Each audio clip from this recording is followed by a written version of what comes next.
मित्रों नमस्कार। एक बार फिर से आप सबका बहुत बहुत स्वागत है आपके अपने YouTube channel student classes Prayagraj में। हम लोग हैं अपने स्ट्रेटजिक करंट अफेयर्स में। आप जानते हैं कि हम लोग स्ट्रेटजिक करंट अफेयर्स कवर करते हैं। इसके अंतर्गत हम लोग मंथली करंट अफेयर्स कवर करते हैं और पूरे साल का करंट अफेयर्स हम लोग कैसे कवर करते हैं।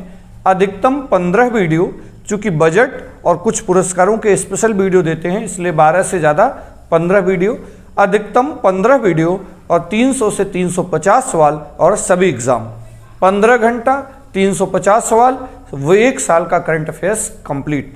और सभी करंट अफेयर्स के जो वीडियो आते हैं उसके डिस्क्रिप्शन बॉक्स में और आपके अपने गूगल की वेबसाइट में करंट अफेयर्स पर मंथली क्वेश्चन लगे होते हैं, जिसको हल करके आप जब एग्जाम में जाते हैं तो एग्जाम दर एग्जाम आप देख रहे हैं।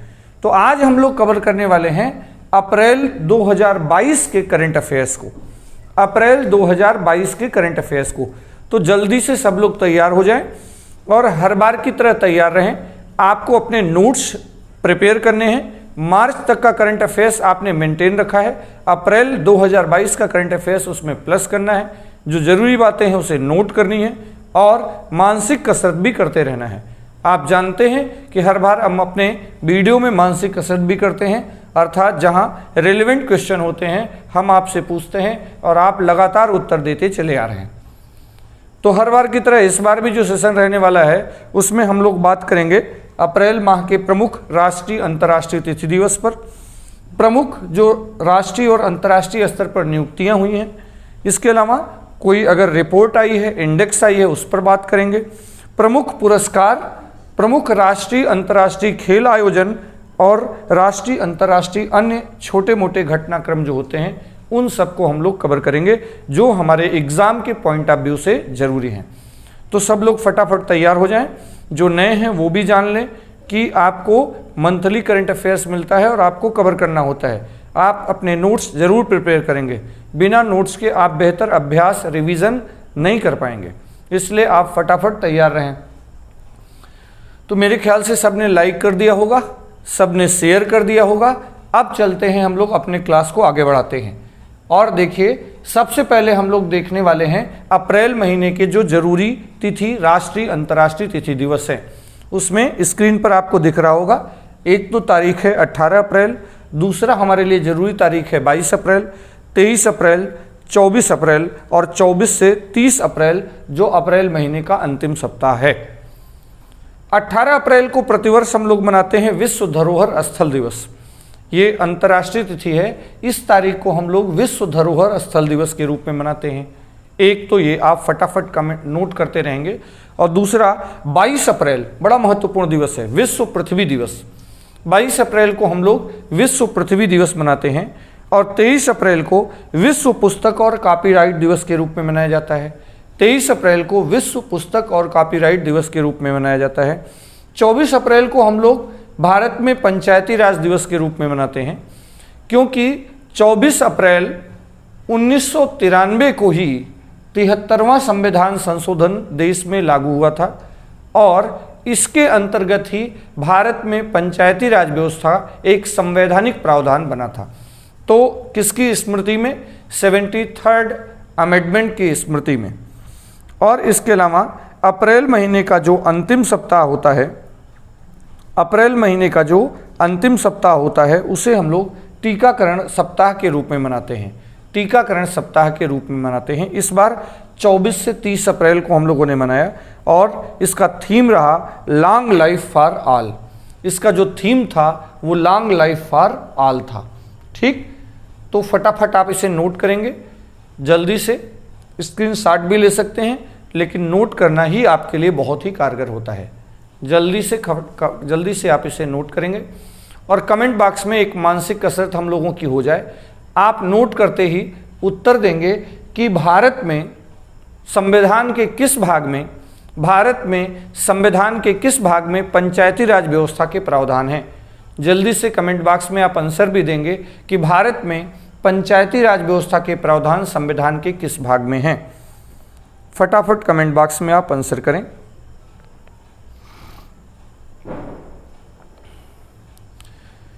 तो मेरे ख्याल से इसे आप नोट कर चुके होंगे। जो लोग उत्तर भाग 9 दे रहे हैं बिल्कुल सही दे रहे हैं। भारत के संविधान के भाग 9 अनुच्छेद 243 से 243 ओ के बीच में पंचायती राज व्यवस्था के प्रावधान हैं। इसे 73वें संविधान संशोधन द्वारा भारत के संविधान में शामिल किया गया। चलिए हम लोग बढ़ाते हैं अपने विषय को आगे। बात करते हैं राष्ट्रीय अंतर्राष्ट्रीय नियुक्तियां। अप्रैल महीने में जो महत्वपूर्ण राष्ट्रीय और अंतर्राष्ट्रीय स्तर पर नियुक्तियां हुई हैं उस पर बात कर लेते हैं। तो उसमें सबसे पहली बात तो है कि जनरल मनोज पांडे देश में 29वें थल सेना अध्यक्ष के तौर पर नियुक्त हुए हैं। ये एमएन नरवणे का स्थान लेंगे। ठीक, मनोज पांडे वर्तमान में आर्मी चीफ बनाए गए हैं। इसके अलावा बीएस राजू हैं, हमारे थल सेना के उप अध्यक्ष बनाए गए हैं और ये स्थान लेंगे जनरल मनोज पांडे का। पहले जनरल मनोज पांडे क्या थे, उप सेनाध्यक्ष थे, अब वो सेनाध्यक्ष बने हैं। उनके स्थान पर बीएस राजू मई से क्या संभाल लेंगे, थल सेना उप प्रमुख का पदभार संभालेंगे। तो थल सेना के प्रमुख और थल सेना के उप प्रमुख की बात हुई। इसके अलावा विजय सांपला इनकी नियुक्ति हुई है। भारत में अनुसूचित जनजाति आयोग के दूसरा कार्यकाल इनको मिला है, दूसरी बार अध्यक्ष बनाए गए हैं। इसके पहले भी जो हमारा SC/ST आयोग है उसके अध्यक्ष विजय सांपला थे और इनको फिर से कंटिन्यू किया गया है। इसके अलावा शहबाज शरीफ आजकल पाकिस्तान चर्चा में है। शहबाज शरीफ पाकिस्तान में प्रधानमंत्री बनाए गए हैं क्योंकि सेना के हस्तक्षेप से इमरान खान को प्रधानमंत्री पद त्यागना पड़ा और ये अपोजिशन में थे, उनको क्या बनाया गया है, पाकिस्तान का प्रधानमंत्री बनाया गया है। इसके अलावा अगर देखा जाए तो नीति आयोग के नए उपाध्यक्ष बनाए गए हैं। नीति आयोग के नए उपाध्यक्ष सुमन के बेरी। नीति आयोग के नए उपाध्यक्ष कौन आए हैं, सुमन के बेरी। और भारत सरकार के प्रधान वैज्ञानिक सलाहकार के पद पर नियुक्ति मिली है अजय कुमार सूद को। तो देखिए ये कुछ प्रमुख नियुक्तियां हैं। इन नियुक्तियों को आप फटाक से नोट करेंगे, जल्दी से आप इन नियुक्तियों को नोट करेंगे। ये अप्रैल महीने की जरूरी नियुक्तियां हैं और नीति आयोग से भी सवाल आते हैं। थल सेना, वायुसेना और जल सेना, तीनों सेना अध्यक्ष क्लियर रहें कब, जब आप एग्जाम में जाएं, कभी भी, तो किसी भी एग्जाम में जाएं तो ये आपको अपडेट रहना चाहिए। चलिए इसी में एक मानसिक कसरत हो जाए, जल्दी से आपको बताना है कि नीति आयोग का पूरा नाम क्या है। नीति आयोग का पूरा नाम क्या है, जल्दी से आप कमेंट बॉक्स में बताएंगे कि नीति आयोग का पूरा नाम क्या है। फटाफट कमेंट बॉक्स में आप आंसर करेंगे कि नीति आयोग का पूरा नाम क्या है। फटाफट आप कमेंट बॉक्स में आंसर करेंगे कि नीति आयोग का पूरा नाम क्या है। तो जो लोग कमेंट बॉक्स में आंसर कर रहे हैं, national institute of transforming India, बिल्कुल सही कर रहे हैं। National institute of transforming India, NITI Aayog ने योजना आयोग का स्थान लिया है। नीति आयोग ने योजना आयोग का स्थान लिया है और यह 1 जनवरी 2015 को अस्तित्व में आया। योजना आयोग की जगह अब नीति आयोग देश की नीतियों को बनाने में लगा हुआ है। चलिए इसे आप नोट कर चुके होंगे नियुक्तियों को। बढ़ते हैं हम लोग आगे, बात करते हैं प्रमुख रिपोर्ट। जो अप्रैल महीने में रिपोर्ट आई है वो स्पेशली सिप्री की ग्लोबल मिलिट्री खर्च पर रिपोर्ट आई है। ये संस्था स्टॉकहोम की पीस इंस्टीट्यूट है और ये वर्ष में हर साल जो मिलिट्री खर्च होता है उसको एनालिसिस करती है। और ख़ास बात है कि इसकी रिपोर्ट में कि कोविड के दौरान भी मिलिट्री खर्चे में वृद्धि हुई है। देशों के कोविड-19 के दौरान जो मिलिट्री खर्च हैं उसमें वृद्धि हुई है। सिप्री का पूरा नाम है Stockholm International Peace Research institute.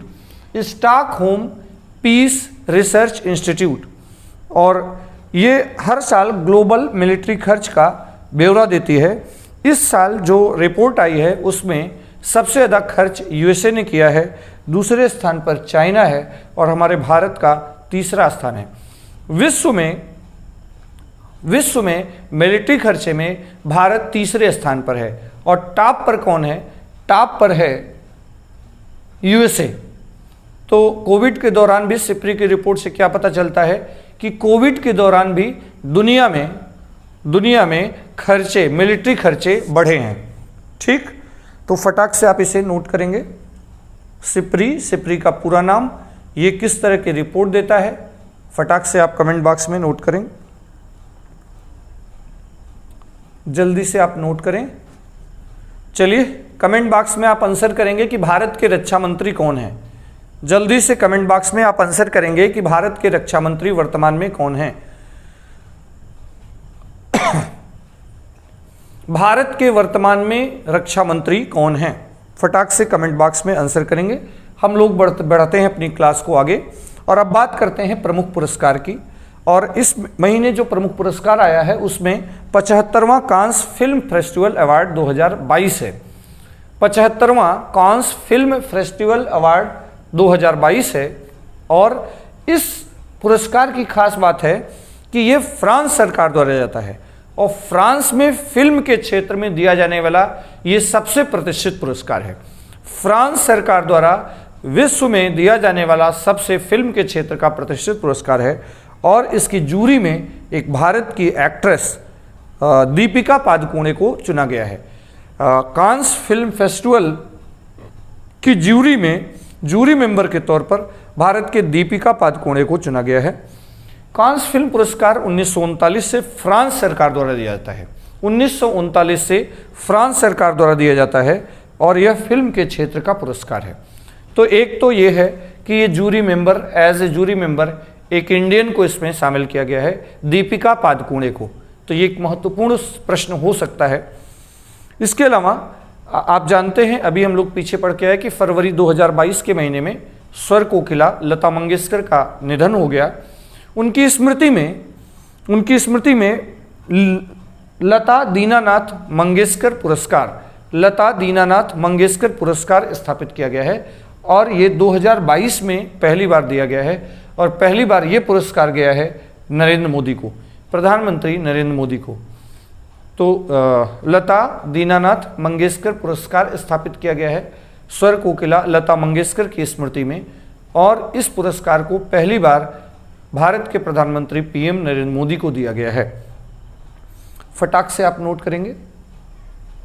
इसके अलावा नेशनल वाटर अवार्ड दिया गया है। नेशनल वाटर अवार्ड दिया गया है भारत सरकार जल शक्ति मंत्रालय द्वारा जल संरक्षण और स्वच्छ पेयजल उपलब्धता के परफॉर्मेंस के आधार पर राज्यों को दिया जाता है ये अवार्ड।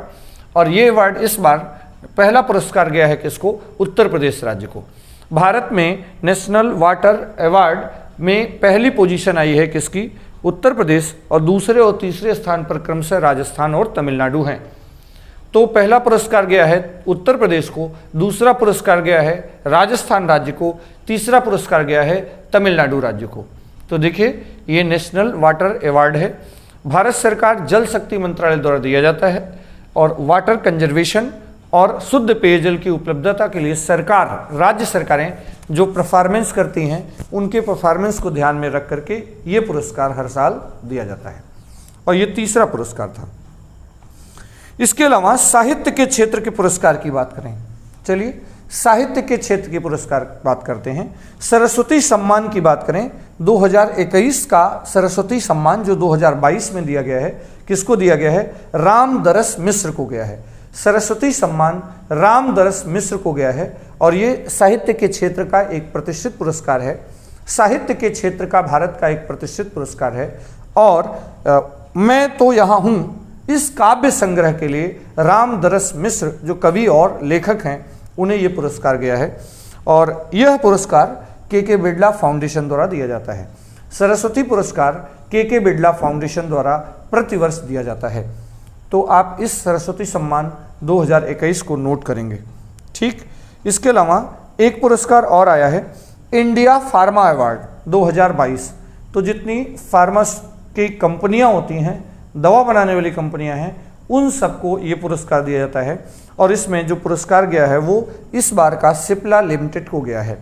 सिप्ला दवा बनाने की भारत की एक कंपनी है, सिप्ला लिमिटेड को ये पुरस्कार दिया गया है। तो फटाक से आप इसे नोट करेंगे, फार्मा अवार्ड।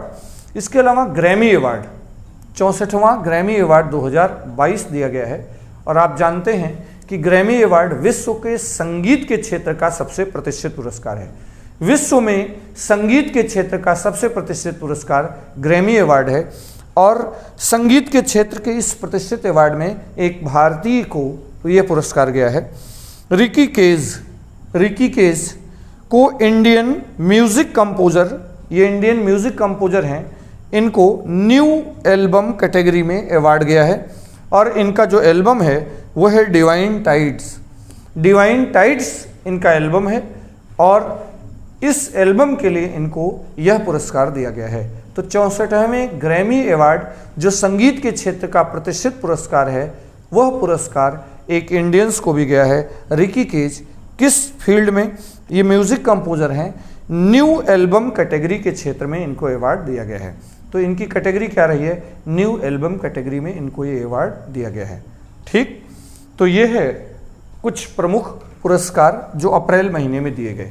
ठीक मित्रों, आप हैं अपने YouTube channel student classes Prayagraj पर। स्टूडेंट क्लासेस प्रयागराज खास ट्रिनिटी प्रोग्राम देता है। सभी वीडियो जितने भी math, reasoning, GS, Hindi, trick class और आपका स्ट्रेटजिक करंट अफेयर्स, ज्योग्राफी में स्पेशल मैप की क्लासेस जो भी गई हैं, इसके अलावा एनसीईआरटी को कवर किया जा रहा है। हिंदी में क्लास 9th को लगातार कवर कर रहे हैं हम। इस तरह से सभी क्लासेस को कवर करेंगे। अभी क्लास 9th को पॉलिटी को कवर कर रहे हैं हम लोग और आप एनसीईआरटी की बुक्स भी यहाँ पर बहुत अच्छे से प्रयास किया जा रहा है कि आप तक पहुँचाने का प्रयास किया जा रहा है और सभी वीडियो पर MCQs लगे हैं। साथ ही साथ ये आपकी वेबसाइट है गूगल पर www.studentclassesprayagraj.com, यहाँ विजिट करना न भूलें।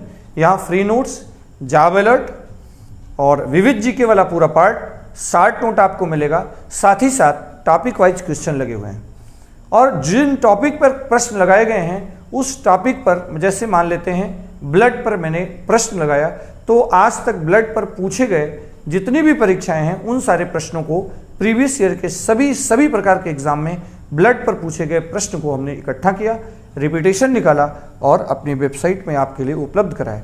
अगर आप टॉपिक वाइज टेस्ट देते हैं, इससे बाहर फिलहाल कोई ऐसी दुनिया नहीं है। तो आप यहाँ से एक बहुत स्तरीय प्रैक्टिस कर सकते हैं। हाँ मित्रों, याद रहे हर प्रैक्टिस के बाद शेयर करना ना भूलें।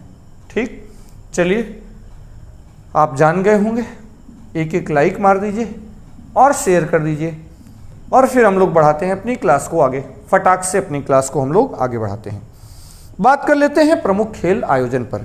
अप्रैल 2022 महीने में जो प्रमुख खेल आयोजन हुए हैं उसमें एक तो ICC महिला वनडे क्रिकेट विश्व कप 2022 का आयोजन हुआ है। उसमें फाइनल मैच में इंग्लैंड को ऑस्ट्रेलिया की टीम ने पराजित करके और 7वीं बार ये खिताब पर कब्जा किया है। तो ICC महिला वर्ल्ड कप 2022 की विजेता टीम है ऑस्ट्रेलिया और उप विजेता है इंग्लैंड। इसे आप ध्यान में रखेंगे, ये एक महत्वपूर्ण हिस्सा है। इसके अलावा राष्ट्रमंडल खेल की बात करें तो राष्ट्रमंडल खेल इस साल आयोजित होना है, 2022 में ब्रिटेन में आयोजित होगा, लेकिन 2026 में जो अगला राष्ट्रमंडल खेल होगा उसमें से 3 खेल को बाहर कर दिया गया है और वो खेल है कुश्ती, निशानेबाजी और तीरंदाजी।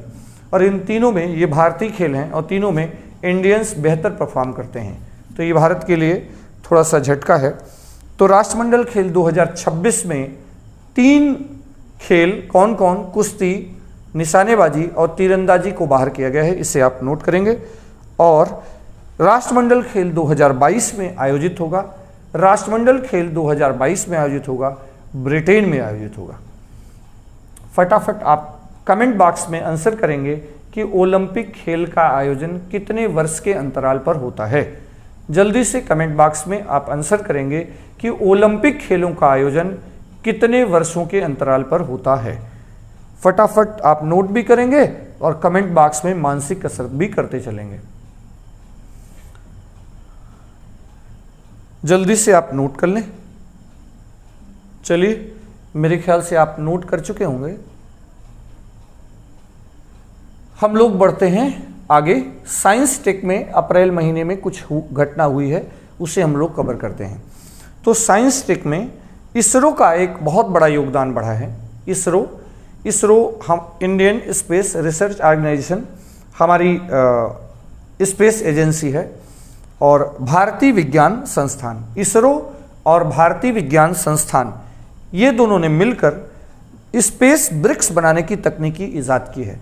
हालांकि इसके पहले स्पेस ब्रिक्स नासा ने बना रखा है, लेकिन नासा से भी बेहतर और वो टेक्नोलॉजी में फुली बेहतर नहीं थे, उससे भी बेहतर ईंट स्पेस ब्रिक्स बनाने का तकनीकी ईजाद किया है।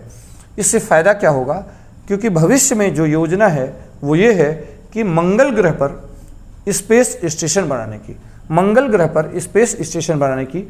तो मंगल ग्रह पर अगर हम स्पेस स्टेशन बनाएंगे तो हमें किसकी आवश्यकता पड़ेगी, वहाँ के लायक ब्रिक्स की आवश्यकता पड़ेगी, क्योंकि वहाँ पर जो सामान्य ब्रिक्स काम नहीं करेंगी और वहाँ पर खास जो बैक्टीरिया ये सब हैं उसका दुष्प्रभाव पड़ेगा। इसकी वजह से वहाँ के क्लाइमेट और वहाँ के जो सरफेस है, मृदा है, मिट्टी है, खनिज है, उनके अकॉर्डिंग ही।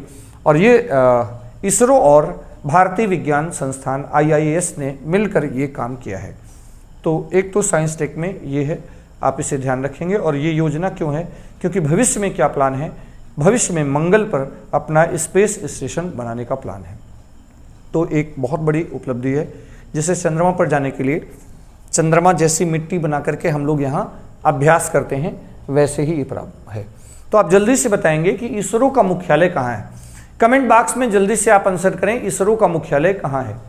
जल्दी से कमेंट बॉक्स में आप आंसर करें कि इसरो का मुख्यालय कहाँ है। फटाफट कमेंट बॉक्स में आप आंसर करें, हम लोग बढ़ते हैं आगे। जल्दी से आप कमेंट बॉक्स में आंसर करें, हम लोग बढ़ते हैं आगे।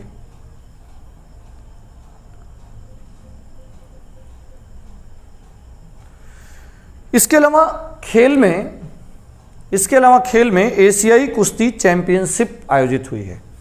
एशियाई कुश्ती चैंपियनशिप आयोजित हुई है और ये मंगोलिया की राजधानी उलान बटोर में आयोजित हुई है।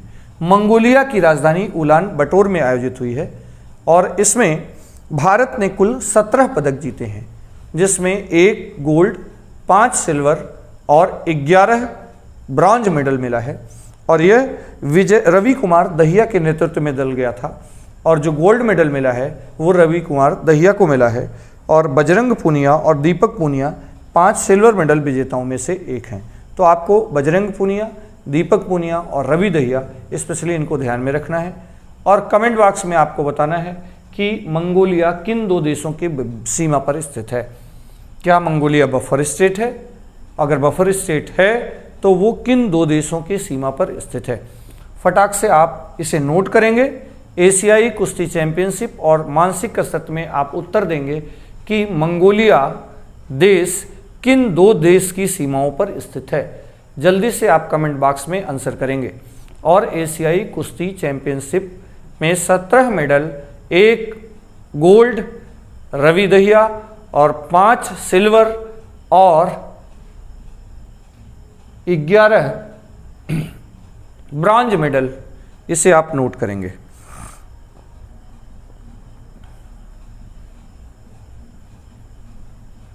चलिए साइंस टेक में आगे अगली जो घटना हुई है वो है 19 अप्रैल 2022 को।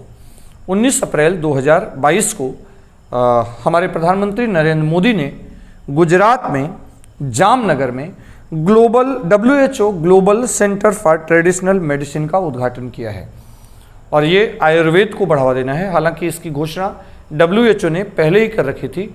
WHO के हेड की उपस्थिति में यह काम हुआ है और ये वैश्विक सेंटर है जो ट्रेडिशनल मेडिसिन को विकसित करने और उसे ग्लोबल स्तर पर प्रचार प्रसार करने और उसको लोकप्रिय बनाने का प्रयास किया जाएगा, जिससे भारत के आयुर्वेदिक चिकित्सा और आयुर्वेदिक दवाओं को काफ़ी ग्लोबल पहचान मिलेगी। ये फ़ायदा इससे होगा, ठीक, जो हमारी बहुत ही प्राचीनतम पद्धति है। तो आप इसे नोट करेंगे, global centre for traditional medicine Gujarat के जामनगर में। और आप मानसिक कसरत में बताएंगे कि भारत में किस वेद का संबंध चिकित्सा से है। भारत में किस वेद का संबंध चिकित्सा से है।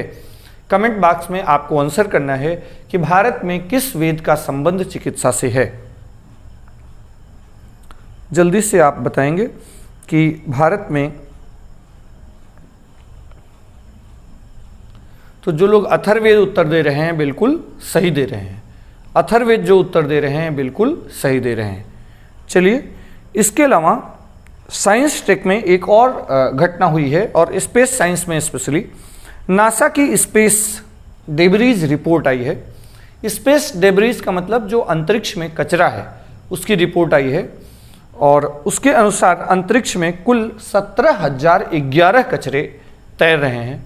इस समय टोटल विश्व के 17,011 कचरे तैर रहे हैं, उसमें जो भारत के टुकड़े हैं 114। भारत के कितने टुकड़े बताए गए हैं? 114 टुकड़े। ये वो टुकड़े हैं जो अब काम नहीं कर रहे हैं, ऐसे उपग्रह रॉकेट के टुकड़े हैं जो अंतरिक्ष में घूम रहे हैं और अब इनका कोई यूज नहीं है। तो टोटल नासा की जो स्पेस डेब्रिज रिपोर्ट है उसके अनुसार 17,011 टुकड़े कचरे के रूप में अंतरिक्ष में टहल रहे हैं, और भारत के इसमें से कितने हैं? 114। यह रिपोर्ट नासा की स्पेस डेब्रिज, स्पेस कचरा की रिपोर्ट आई है। ठीक, एक तो ये आप इसे नोट करेंगे।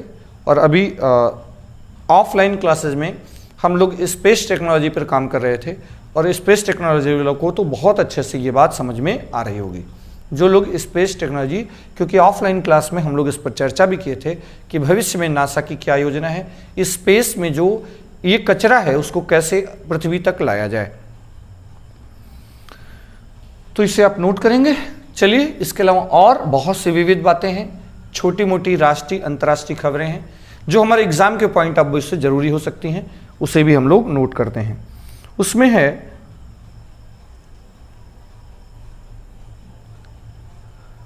है सबसे पहले इंडोनेशिया जो साउथ ईस्ट एशियन नेशन है, और इंडोनेशिया विश्व में सबसे ज़्यादा द्वीपों वाला देश है। उसने दुनिया में सबसे ज़्यादा पाम ऑयल का उत्पादक देश है। उसने पाम ऑयल के निर्यात पर रोक लगा दी है। पाम ऑयल के निर्यात पर रोक लगाई है इंडोनेशिया। दुनिया में सबसे ज़्यादा द्वीपों वाला देश चर्चा में बना रहता है। पाम ऑयल का दुनिया में सबसे ज़्यादा उत्पादक देश है, और उसके बाद मलेशिया का नंबर आता है। इसने निर्यात पर रोक लगाई है, और पाम ऑयल की खपत इंडिया में एडिबल फूड ऑयल में, खाने वाले तेल में इसकी आवश्यकता पड़ती है। इसके माध्यम से हम लोग खाने वाला तेल बनाते हैं, और एक किसी में इसकी कोई खास अपनी महक नहीं होती, इसलिए ऑयल बनाने में काफ़ी यूज होता है। इससे भारत पर काफ़ी बुरा असर पड़ सकता है, क्योंकि भारत मलेशिया और इंडोनेशिया से एक बेहतर आयात करता था। और इसके साथ ही साथ भारत में एक नेशनल मिशन चल रहा है, national mission for edible oil. इसके अंतर्गत भारत में क्या टारगेट लेके चल रहे कि 2025-26 तक हम अपने पाम ऑयल के उत्पादन को 3 गुना बढ़ा देंगे। तो भारत टारगेट लेकर चल रहा है जिससे ये अस्थायी हल हो सके। इंडोनेशिया और मलेशिया पर जो हम आयात पर निर्भर हैं उस पर निर्भरता कुछ कम हो सके।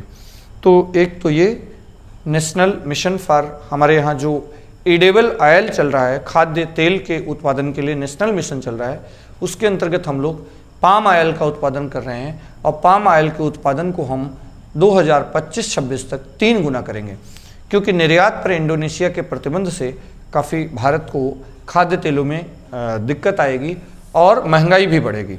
खाद्य तेल और भी महंगे हो सकते हैं, और ये जो इंडोनेशिया है ये निर्यात को रोक करके अपने यहाँ जो पेट्रोलियम ईंधन है इन सब की जगह पर इसके पाम ऑयल को एज ए जैव ईंधन के रूप में यूज करना शुरू कर रहा है। चलिए, इसके अलावा आजकल चर्चा में है श्रीलंका। श्रीलंका में इमरजेंसी लागू है। आप जानते हैं कि श्रीलंका में इमरजेंसी लागू है, वहाँ पर सेना के हवाले है। पेट्रोल पंप, खाद्य तेल, महंगाई बहुत चरम स्तर पर है। वहाँ पर मुद्रास्फीति की स्थिति बहुत ऊपर है, और विदेशी कर्ज बहुत ज़्यादा है, और इसकी वजह से विदेशी कर्जे उसके रुक गए हैं।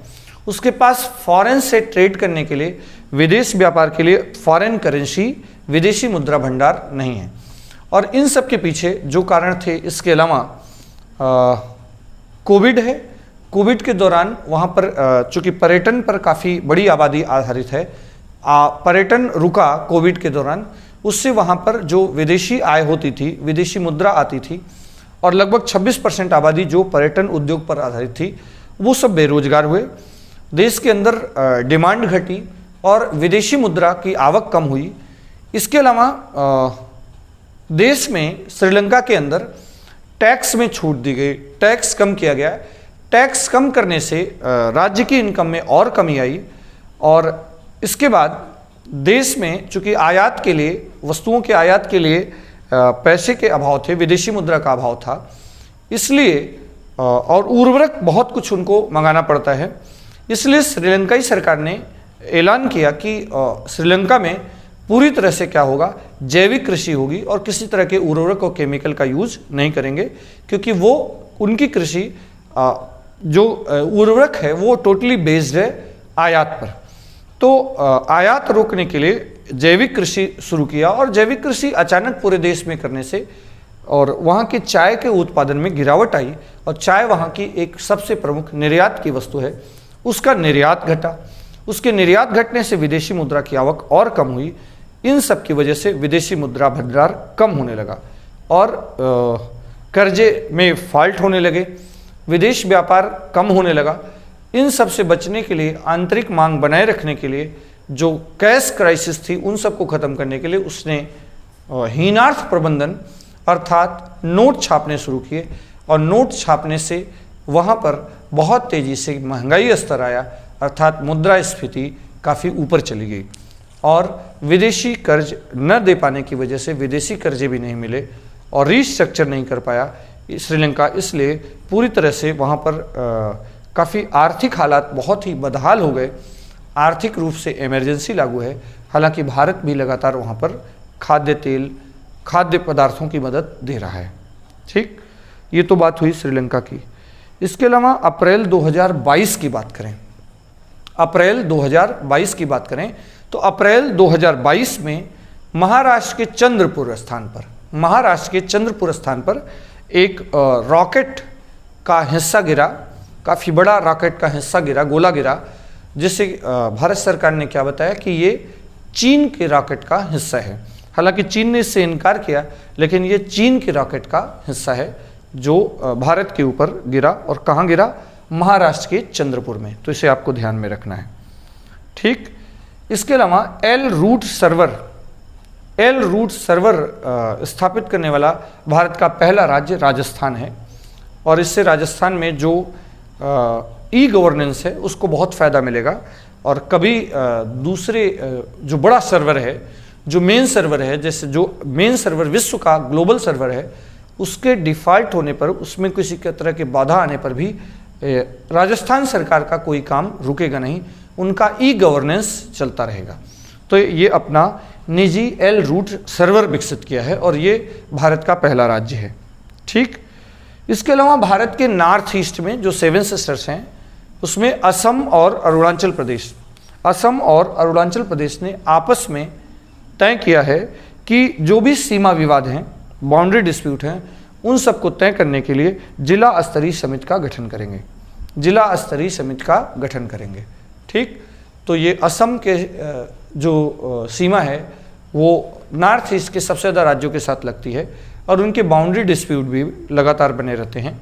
और अभी पिछले महीने मेघालय के साथ असम ने अपने जिला स्तरीय समिति के माध्यम से बहुत से सीमा विवाद तय किए हैं। अब इन्होंने अरुणाचल प्रदेश के साथ भी तय किया है कि हम जिला स्तरीय समिति के माध्यम से क्या करेंगे, सीमा विवाद को सुलझाएंगे। तो याद रहे, नॉर्थ ईस्ट के 2 राज्य कौन से हैं? असम और अरुणाचल प्रदेश।